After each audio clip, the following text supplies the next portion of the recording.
Hey everyone, तो कैसे हैं आप सब। डिस्कस करेंगे 2021 का ऑनरेबल सुप्रीम कोर्ट का एक ऐसा जजमेंट जो कि बात करता है रेवोकेशन ऑफ विल के बारे में। देखिए, ये वही विल है जिसके अकॉर्डिंग एक पर्सन अपनी प्रॉपर्टी का एलोकेशन करता है बिटवीन द को पार्टनर्स।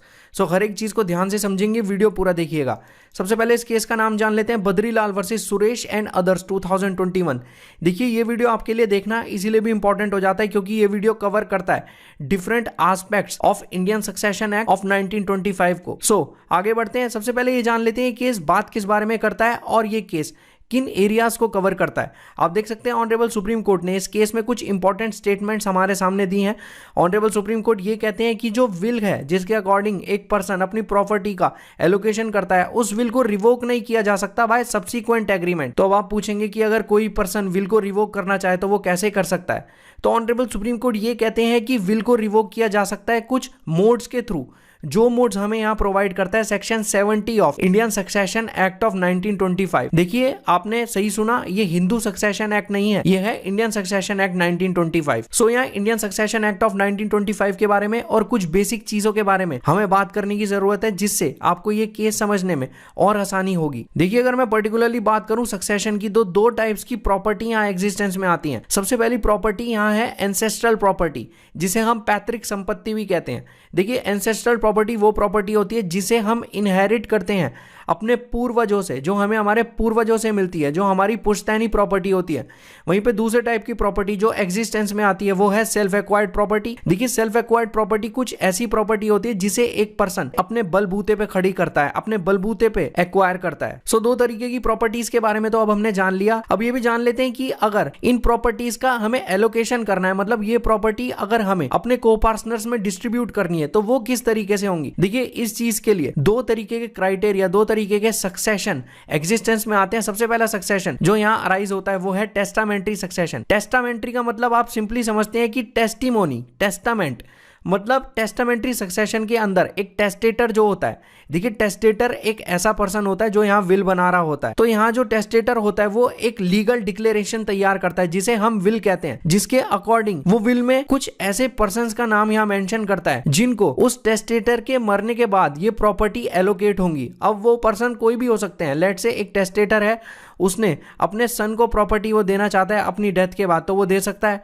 डॉटर को वो यहाँ प्रॉपर्टी एलोकेट कर सकता है, विडो को कर सकता है, रिलेटिव को कर सकता है। एक इंपॉर्टेंट चीज इस कंटेक्स्ट में जो ध्यान देने वाली है कि अगर टेस्टेटर चाहे तो वो एक ऐसे पर्सन को भी अपनी प्रॉपर्टी डिस्ट्रीब्यूट कर सकता है जो उसकी फैमिली का ही नहीं है। जैसे कि आप सब देख सकते हैं, कोई भी थर्ड पर्सन अगर है उसे भी एक टेस्टेटर अपनी प्रॉपर्टी डिस्ट्रीब्यूट कर सकता है। देखिए, जैसे कि मैंने आपको प्रीवियस स्लाइड में बताया था कि दो तरीके की प्रॉपर्टी होती है। जो सेल्फ एक्वायर्ड प्रॉपर्टी होती है उसका डिस्ट्रीब्यूशन ही हो सकता है टेस्टामेंट्री सक्सेशन के अकॉर्डिंग। एंसेस्ट्रल प्रॉपर्टी का डिस्ट्रीब्यूशन यहां नहीं हो सकता टेस्टामेंट्री सक्सेशन के अकॉर्डिंग। तो आप पूछेंगे कि अगर किसी को अपनी पैतृक संपत्ति यहां एलोकेट करनी है बिटवीन द को पार्टनर्स तो वो कैसे करेगा। देखिए, उस चीज के लिए यहां एग्जिस्टेंस में आता है इंटेस्टेट सक्सेशन। अब इंटेस्टेट सक्सेशन यहां पे किसी भी तरीके के विल के बारे में तो बात नहीं करता, लेकिन इंटेस्टेट सक्सेशन में कुछ प्रोविजंस, कुछ लॉज आते हैं जिनके अकॉर्डिंग एंसेस्ट्रल प्रॉपर्टी को डिस्ट्रीब्यूट किया जा सकता है बिटवीन द को पार्टनर्स। अब ये कौन कौन से प्रोविजंस हैं? ये प्रोविजंस हमें प्रोवाइड करवाते हैं इंडियन सक्सेशन एक्ट ऑफ 1925 और हिंदू सक्सेशन एक्ट ऑफ 1956। इस कंटेक्स्ट में एक चीज जो काफी ध्यान देने वाली है कि टेस्टामेंट्री सक्सेशन हो या इंटेस्टेट सक्सेशन हो, दोनों ही कंसोलिडेट होते हैं, दोनों ही इंक्लूड होते हैं इंडियन सक्सेशन एक्ट ऑफ 1925 के under. Indian succession act of 1925 के बारे में एक और इंपॉर्टेंट चीज जो आपको यहां समझनी चाहिए कि जो इंडियन सक्सेशन एक्ट है वो एप्लीकेबल होता है, वो अप्लाई होता है सिर्फ हिंदूज, सिख्स, बुद्धिस्ट और जैन्स पर थ्रू आउट द इंडिया। मतलब ऑल ओवर इंडिया जितने भी यहाँ हिंदूज हैं, सिख्स हैं, बुद्धिस्ट हैं, जैन्स हैं, उन पे ही इंडियन सक्सेशन एक्ट ऑफ 1925 यहाँ अप्लाई होगा। अब आप पूछेंगे मुस्लिम्स पे नहीं होते। देखिए, मुस्लिम्स के अपने पर्सनल लॉज हैं जो कि इंस्पायर्ड हैं बाय शरिया। उन्हीं मुस्लिम पर्सनल लॉज की मदद से मुस्लिम्स में एलोकेशन होता है प्रॉपर्टी का। इस केस में आगे बढ़ने से पहले हमें कुछ बेसिक टर्म्स यहाँ समझनी होंगी जो कि हैं विल और कोडिसिल। देखिए, अगर हम section 2 of Indian succession act 1925 देखते हैं तो सेक्शन 2B हमारे सामने कोडिसिल का मीनिंग यहां रखता है। देखिए, कोडिसिल का सिंपल मीनिंग है एक ऐसा इंस्ट्रूमेंट जो कि बनाया गया है विल के रिलेशन में। अब इसको एक एग्जांपल से समझते हैं। ये एग्जांपल कोडिसिल का मीनिंग बिल्कुल आपके लिए क्लियर कर देगा। मान लीजिए एक ओल्ड मैन है, वो अपनी विल बनाता है जिसके अकॉर्डिंग वो अपनी विल में कुछ नाम ऐसे मेंशन करता है जिनको उस ओल्ड मैन की मृत्यु के बाद, उस ओल्ड मैन की डेथ के बाद उस ओल्ड मैन की प्रॉपर्टी यहां दी जाएगी। अब विल के बनाने के कुछ टाइम के बाद उस ओल्ड मैन को ये लगता है कि मुझे इस विल में से कुछ पर्संस के नाम हटाने की जरूरत है, मैं इन पर्संस को अपनी प्रॉपर्टी नहीं देना चाहता, या मुझे इस विल में कुछ पर्संस के नाम ऐड करने की जरूरत है जिन्हें मैं अपनी प्रॉपर्टी देना चाहता हूं। तो ये जो ऑल्टरेशन होती है, ये जो एडिशन होती है, ये जो सब्सट्रैक्शन होता है, इसको इंस्ट्रूमेंट कहते हैं और इसी इंस्ट्रूमेंट को कोडिसिल कहा जाता है। मतलब जो भी ऑल्टरेशन यहां होंगी, जो भी एडिशन होंगे एक विल में, वो इंस्ट्रूमेंट कहलाएगा कोडिसिल। अब आते हैं विल के मीनिंग पे। देखिए section 2H of Indian succession act 1925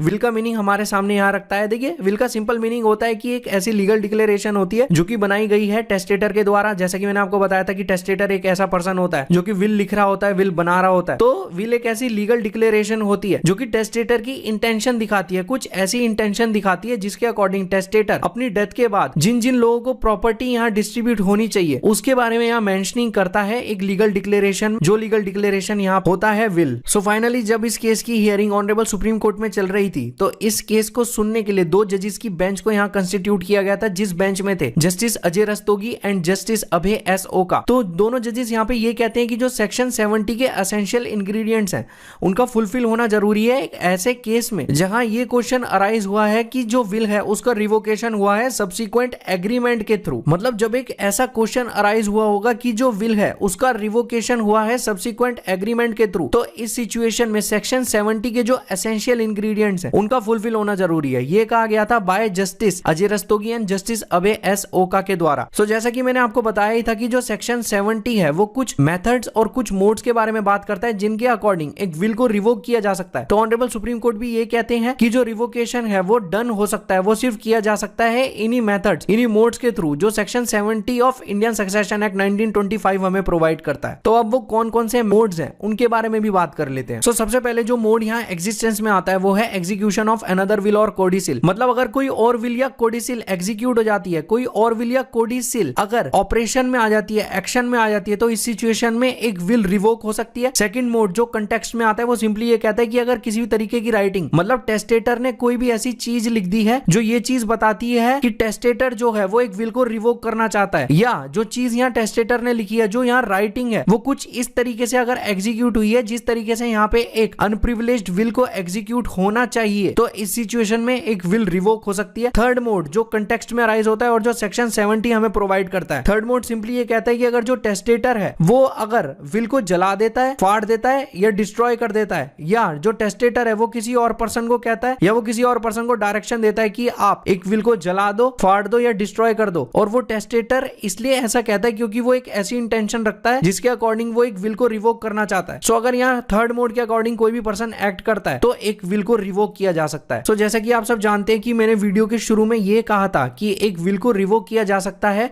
modes के थ्रू, जो मोड्स हमें प्रोवाइड करेगा section 70 of Indian succession act of 1925। अब आप में से बहुत सारे लोग ये कहेंगे कि आपने सेक्शन 70 तो हमारे सामने दिखाया ही नहीं।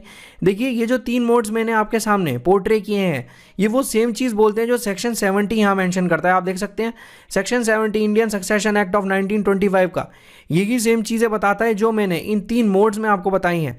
फिर भी अगर आप पढ़ना चाहते हैं बेर एक्ट की लैंग्वेज तो आप पढ़ सकते हैं। देखिए आज का ये जो केस है वो हमारे लिए डिस्कस करना इसलिए भी इंपॉर्टेंट हो जाता है क्योंकि आज का ये केस फैमिली लॉ के कुछ इंपॉर्टेंट एस्पेक्ट्स को कवर करता है। सो मुझे उम्मीद है आज की वीडियो आपको अच्छी लगी होगी, जिस इन्फॉर्मेशन को आप यहाँ गैदर करने आए होंगे वो आपको मिली होगी। Have a great day.